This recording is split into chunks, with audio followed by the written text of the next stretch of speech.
Fala galerinha do YouTube, tudo bem? Tudo jóia com vocês? Professor Marcial de férias agora, atualizando as leituras aí.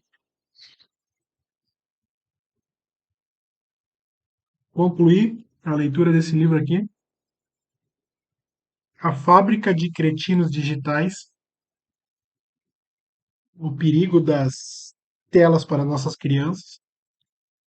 Esse livro me chamou a atenção porque eu escutei um podcast aí, um sujeito comentando não sobre o livro, mas sobre essa frase, né? Porque pela primeira vez filhos têm QI inferior ao dos pais. E eu pesquisei essa frase aí. Eu acho que um podcast, inclusive, ele falou sobre o livro. Não me lembro agora de cabeça. Me chamou a atenção, comprei logo. E agora nas férias eu concluí a leitura dele. E é um livro bem polêmico. Muito polêmico. E por isso que esse vídeo aí vai ser extenso.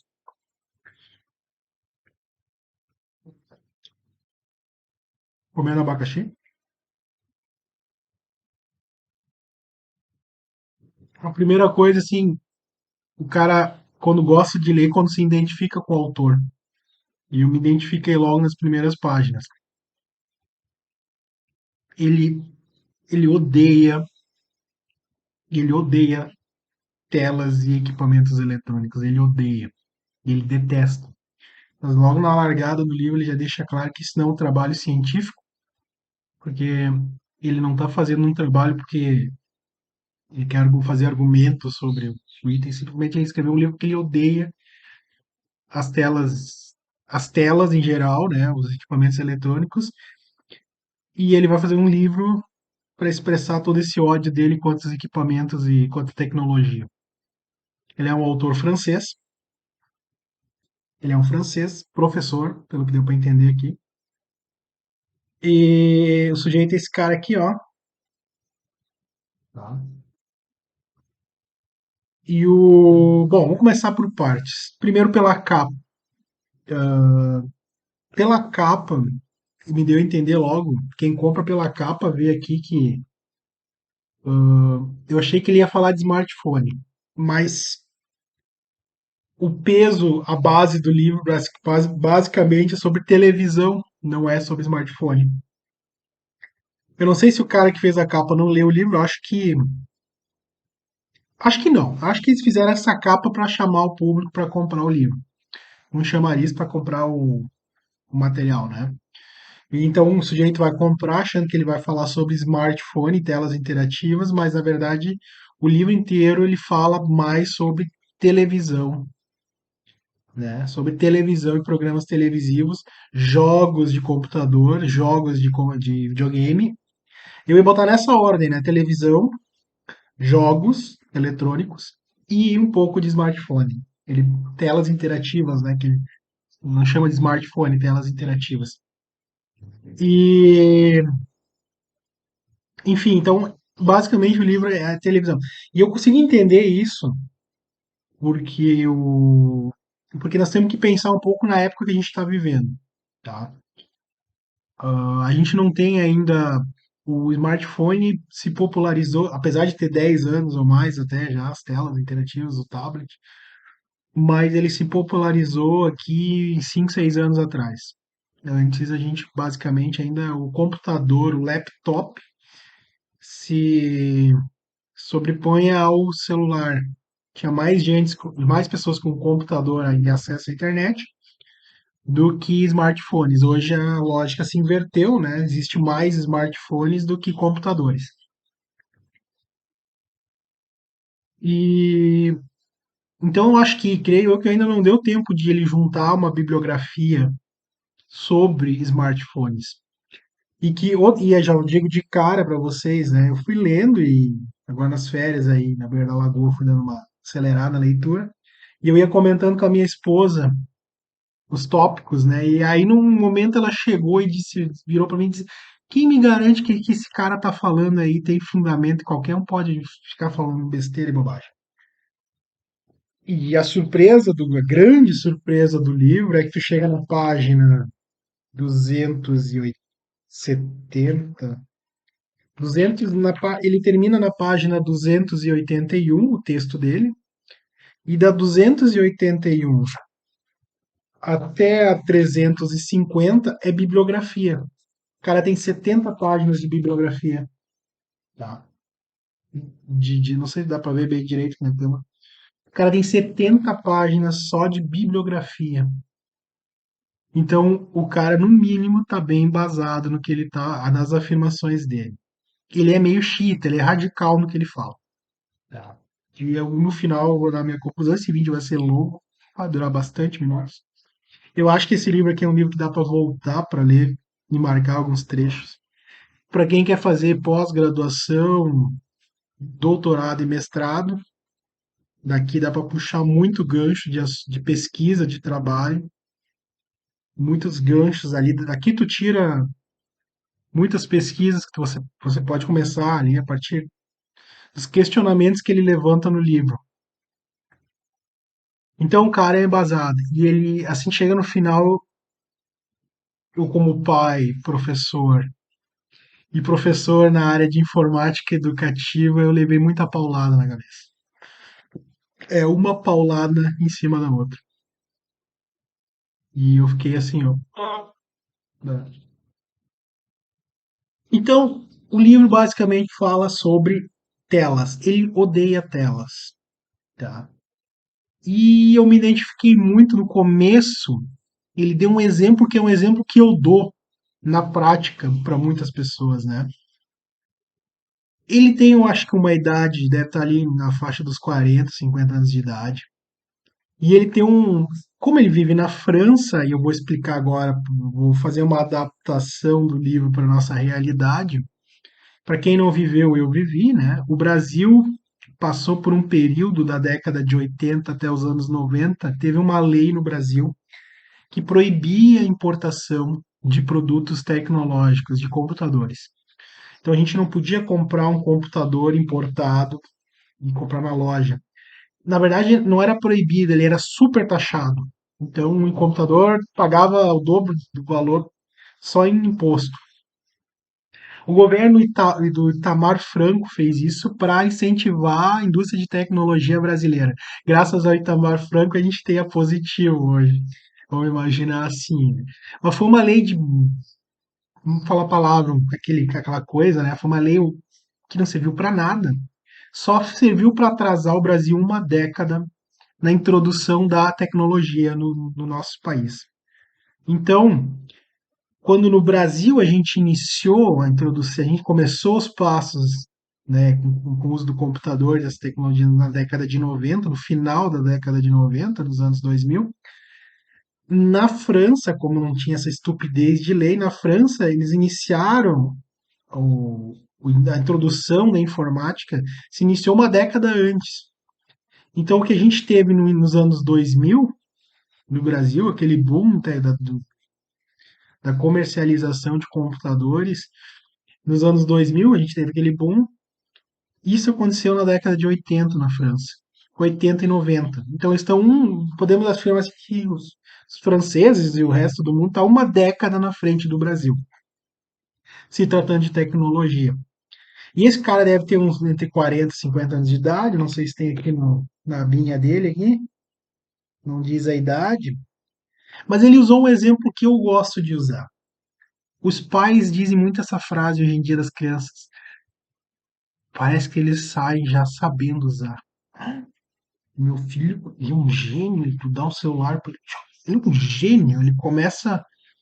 Parece que já nasce sabendo, né? Essa é a frase popular que se diz, né?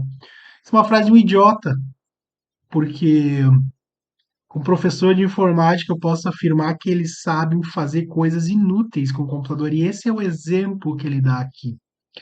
Eles sabem acessar. Na época, eu vou dar um exemplo do Facebook. Eu sei que o Facebook agora está caindo fora, é TikTok, outras redes sociais que estão entrando agora na vanguarda do negócio. Mas eu vou dar um exemplo bem básico. Na época que eu trabalhava bem, bastante forte com informática. As crianças sabem usar o Facebook, não quer dizer que ele seja um hacker.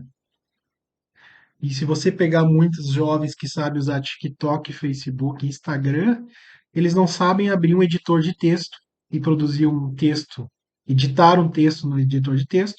Eles não conseguem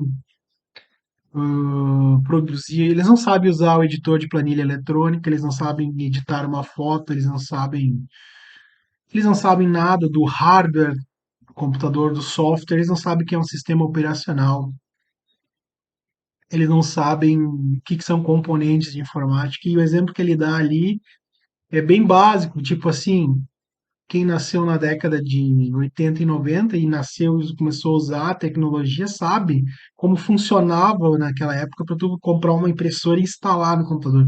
Praticamente era um ritual, né? Que as pessoas tinham que fazer um ritual para instalar um componente no computador, tinha que baixar drive, botar CD, era ligar cabo, fazer adaptação, instalar peças, enfim, no computador. E tu tinha que ter todo um conhecimento técnico para fazer aquele computador funcionar com aquele hardware específico. E com o tempo surgiu o tal do plug and play, né, que foi uma revolução na informática, que plug and play já diz o nome, engatar e sair andando com o equipamento, né, engata e já reconhece. E hoje em dia ele faz essa analogia, enquanto que naquela época a gente tinha que estudar e se desbruçar e ver o que estava acontecendo, tinha que fazer um estudo para entender o que aquele equipamento fazia, ou como se instalava, como se engatava, como se formatava, como se botava. Hoje em dia não. Hoje em dia a tecnologia transformou os jovens nos burros, né? Ou e ele não usa esse exemplo de burros, né? Ele diz assim, eles estão transformando os jovens especialistas em coisas inúteis, que é, por exemplo, tu ficar no TikTok ou no Facebook lá, virando aquela coisa, que é uma coisa totalmente não serve para nada, né? Que ele dá um exemplo até às vezes o macaco sabe fazer isso. O macaco consegue pegar a tela lá e apertar, né? Então, ele faz essa analogia que na verdade parar de falar essa frase que parece que ele é um gênio, que ele nasce sabendo, né? Esses pais dão um celular e a criança fica ali, né, mexendo.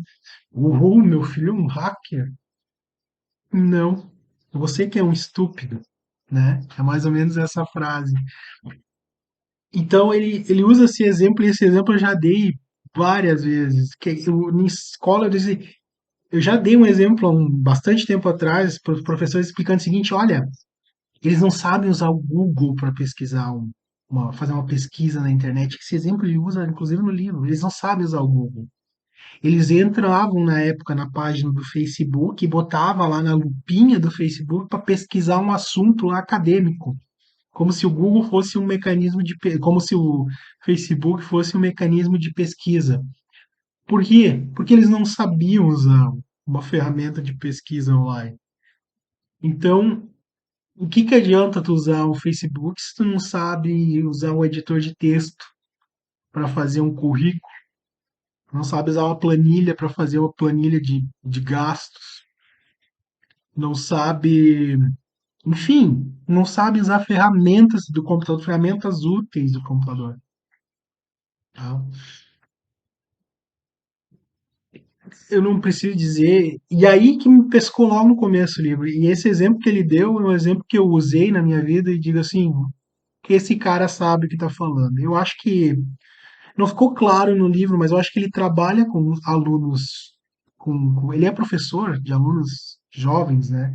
Tem cara de ser professor universitário, né? Sem dúvida, mas eu acho que ele ainda trabalha em sala de aula com alunos, com crianças e adolescentes, então eu me identifiquei com o cara. Esse cara sabe o que ele está falando. E isso que me deixa mais assustado é com o parecer final dele, né? E eu vou dizer no final do vídeo aqui quais são as recomendações que eu achei assim, nossa, cara. Enfim, o futuro. No final, o cara não pode ser, né? Vai dizer assim, esse cara tá exagerando demais. Mas se ele tiver razão, a humanidade está caminhando para um poço obscuro e profundo, tá? Como é que ele dividiu o livro? Eu vou usar aqui o sumário dele, né? Ele dividiu basicamente, ele fez no início uma base de opinião, bastante opiniões, né? E logo no início de cara tu vê a explicação por causa do QI ali, tá? Logo no início do livro. Depois ele argumentou, usou informações técnicas para argumentar os itens, né? Por que é ruim, por que não presta, por que não funciona, por que não dá certo, e no final ele faz uma conclusão. Em todo capítulo ele faz um fechamento com uma pequena conclusão. É um trabalho científico, apesar de ele dizer que não é, ele tem uma estrutura científica. Ele é um livro baseado naquilo ali, né? Bota bastante argumentos com embasamento e sempre fecha com uma pequena conclusão cada item, né? Então, na primeira parte, ele fala dos nativos digitais, que é essa falácia das crianças que nascem sabendo usar o computador, que é uma bobagem. Não é que tu nasce, não é que nascem sabendo. São dois fatores. O primeiro, que eu acho que ele nem chega a comentar no livro, mas que os pais não devem ter noção, que as crianças de 0 a 10 anos são máquinas de copiar os seus pais, né? Então, se eu tenho um aluno de 8 anos na escola que fala muito palavrão, se comunica com palavrão, é porque na casa dele as palavras são isso aí, né? O pai e a mãe se comunicam nesse tom de, de. Os filhos são reflexos dos pais. Porque eles copiam tudo, todo o pai, a avó, quem tá tiver em volta. Então quer dizer que quando a criança pega o smartphone e usa, não é porque ele é um gênio que nasceu com a capacidade. Ele te viu e ele copiou. E eles, do 0 ao 6, é uma esponja. Eles copiam, eles aprendem tudo, eles aprendem um idioma. Imagina, ele sai do Google Gaga lá e fala português, eles aprendem um idioma do 0 aos 6 anos. Então, é uma máquina de aprender.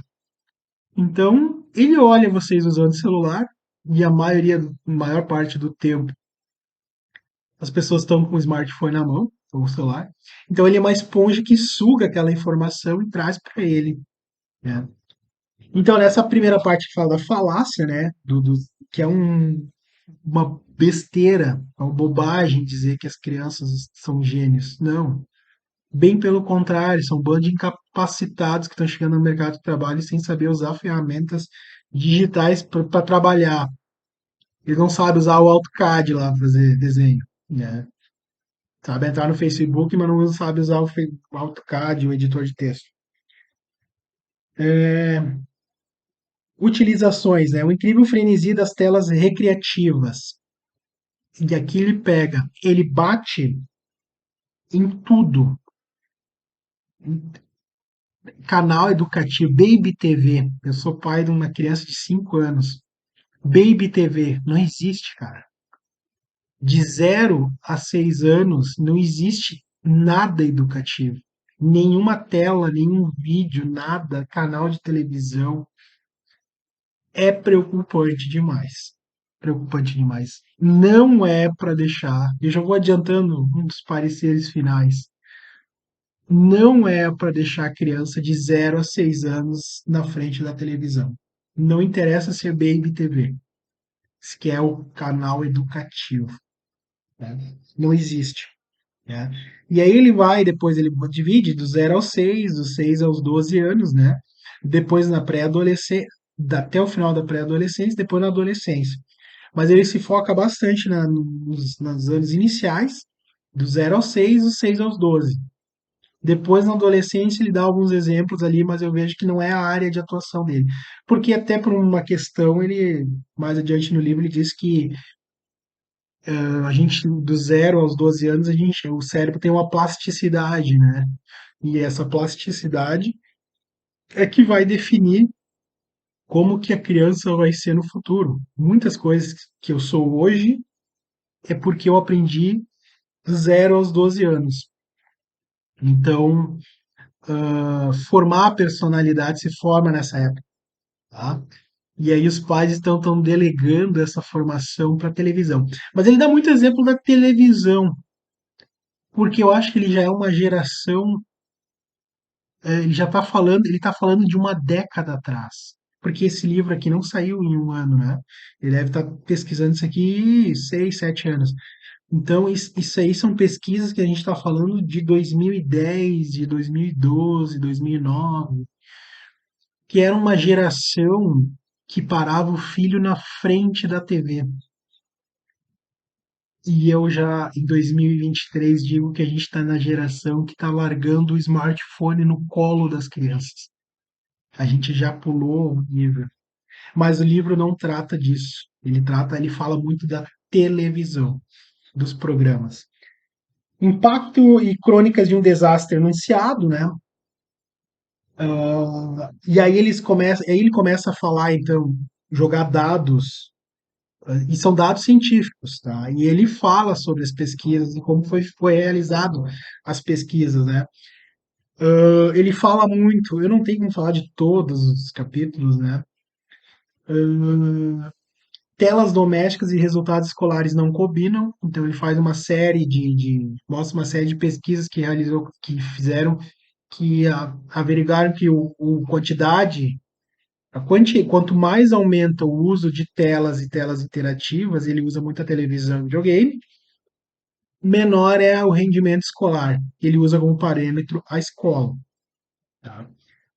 Dados contraditórios, aí ele já começa a falar sobre a indústria do videogame, por exemplo, a indústria do entretenimento.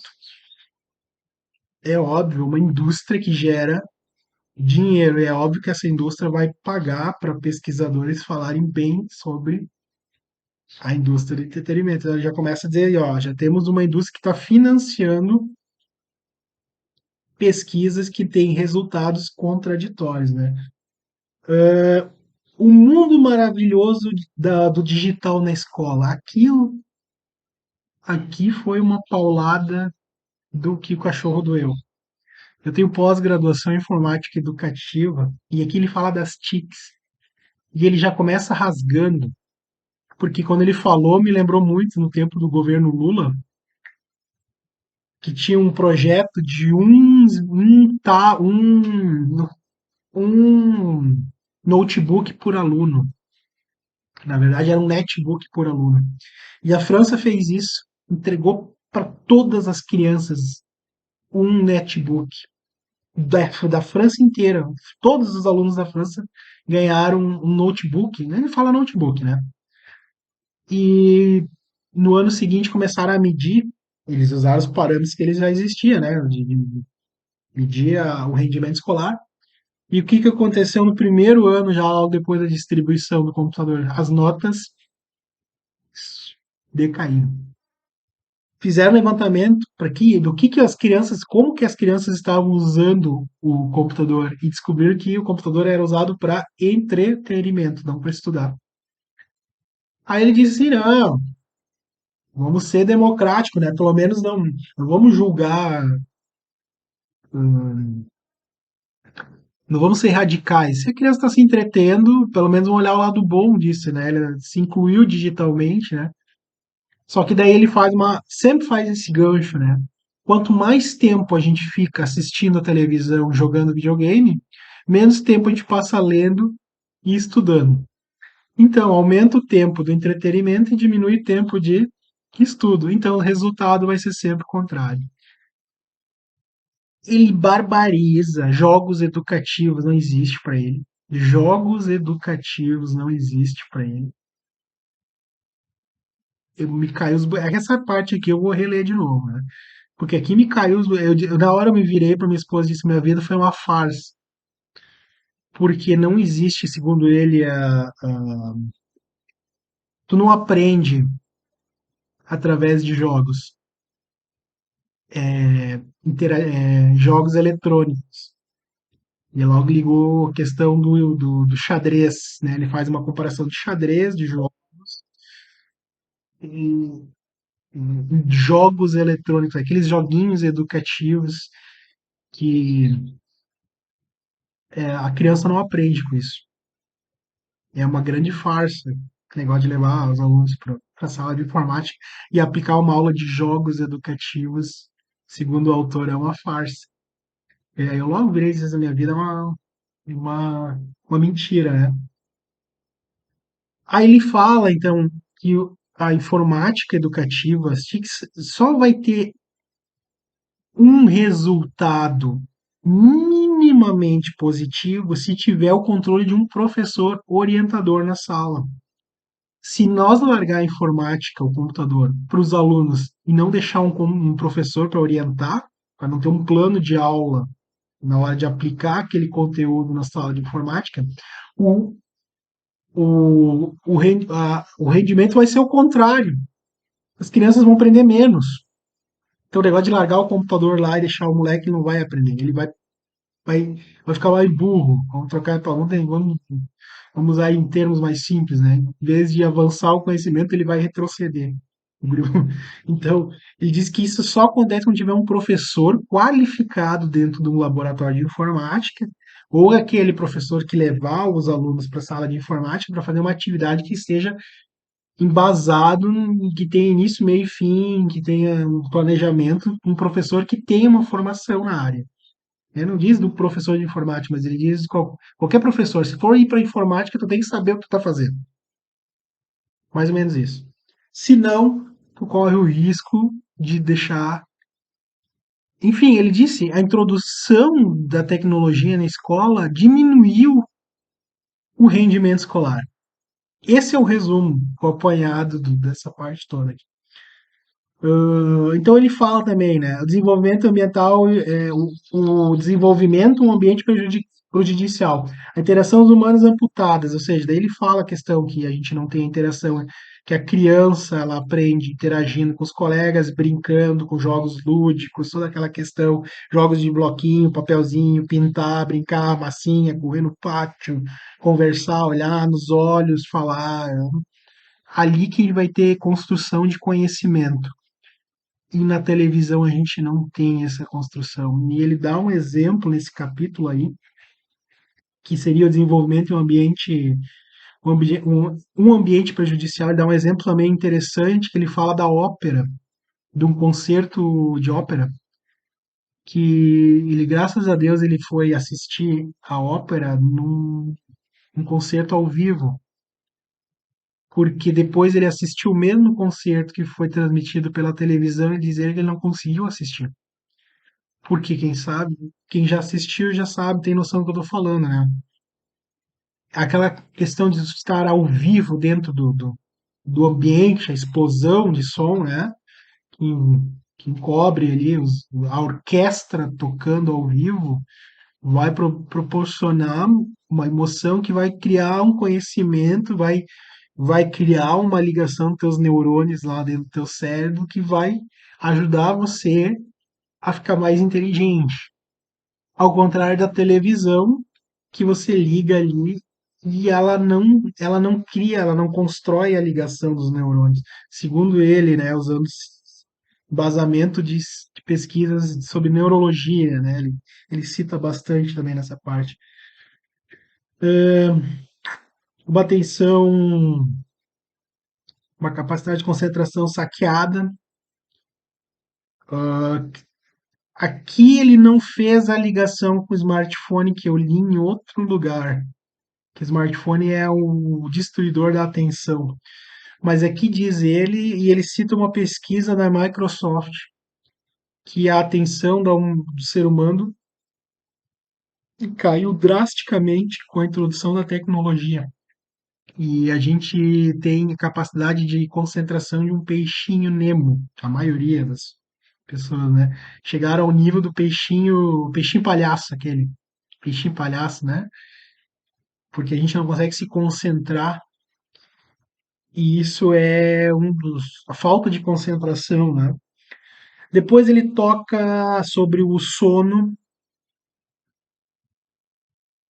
não deixar a criança assistindo televisão antes de dormir, que vai dar um famoso pesadelo ou sono que não descansa.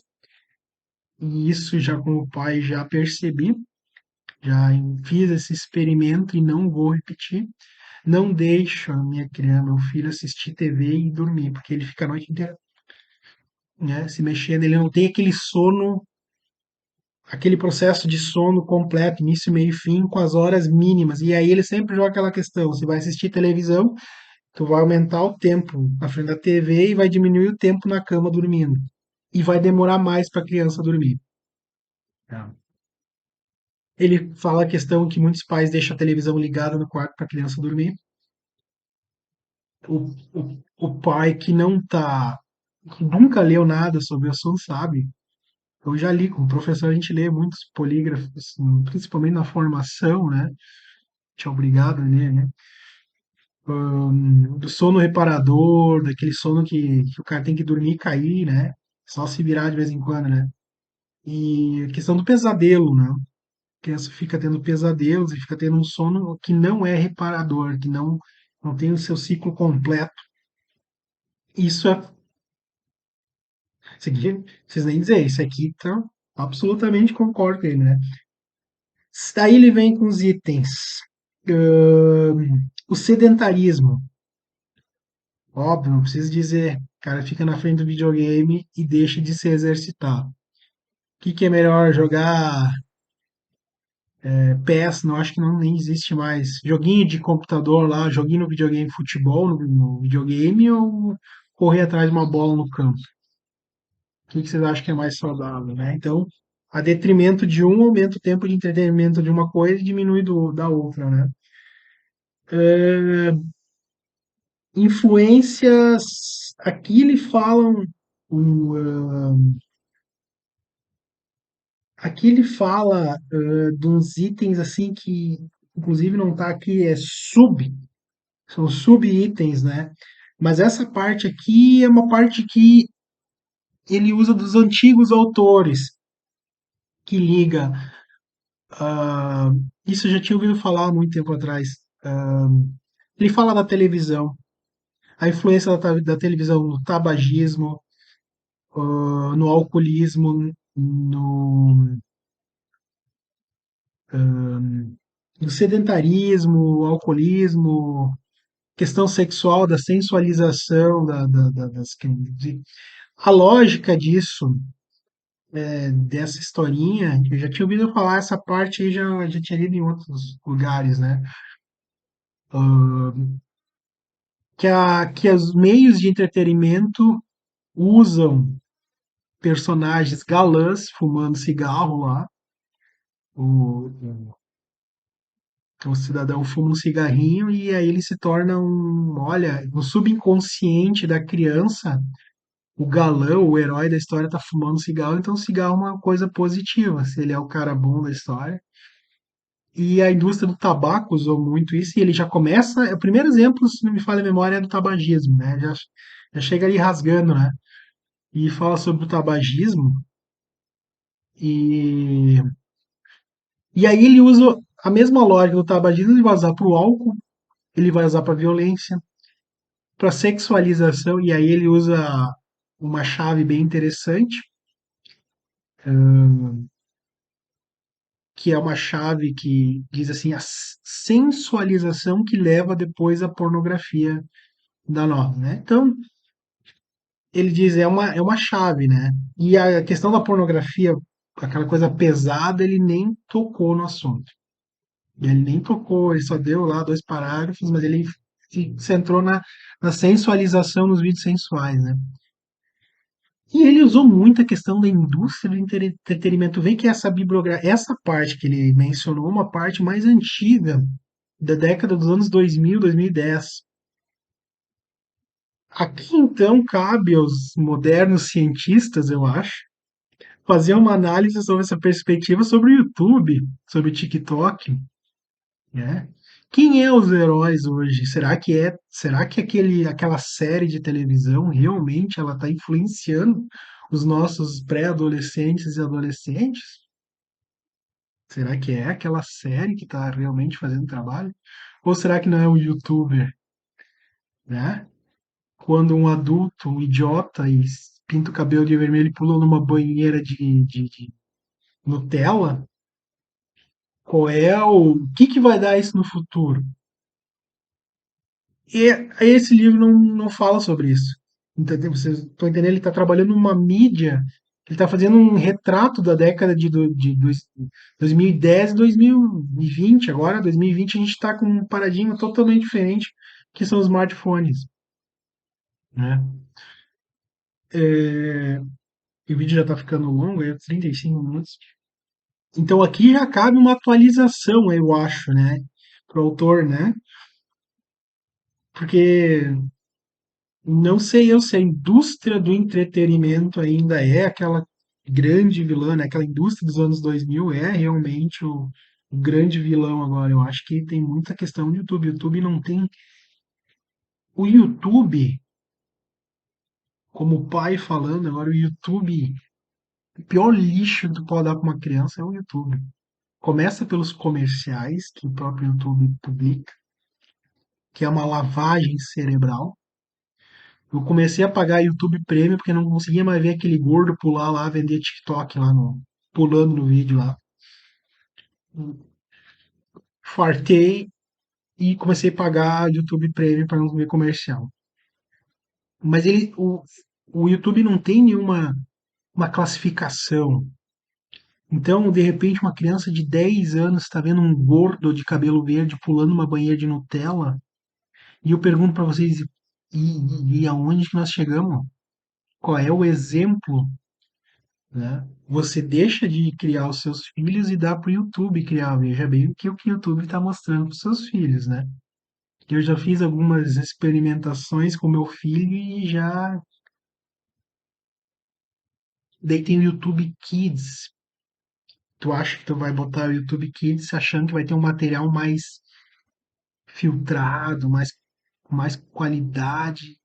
São um bando de adultos com roupa de que não adultos que não estão caracterizados de palhaço, porque essa é a grande diferença. Uma coisa é tu ser um palhaço, um personagem. São adultos com roupa de criança fazendo bobagens pro seu filho. Isso é o YouTube Kids, tá? Esse é o resumo do YouTube Kids. Se fosse um palhaço fazendo palhaçadas, eu ia entender, porque ele é um personagem. Mas é um adulto fazendo.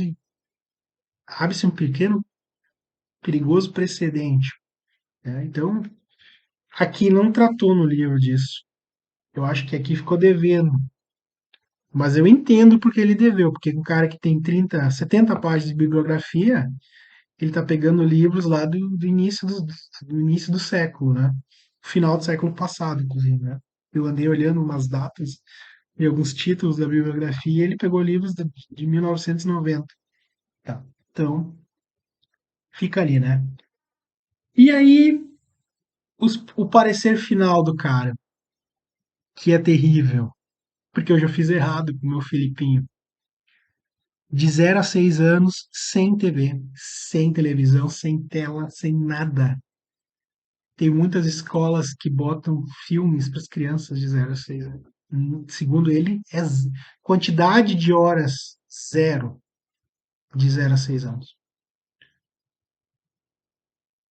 De 6 a 12, aí ele vai falando de 1 hora, no máximo 1 hora e meia por dia de telas, e ele bota tudo junto.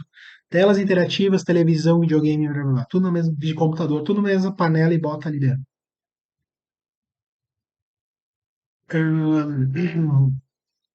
Ele fala, e aí que tá o problema.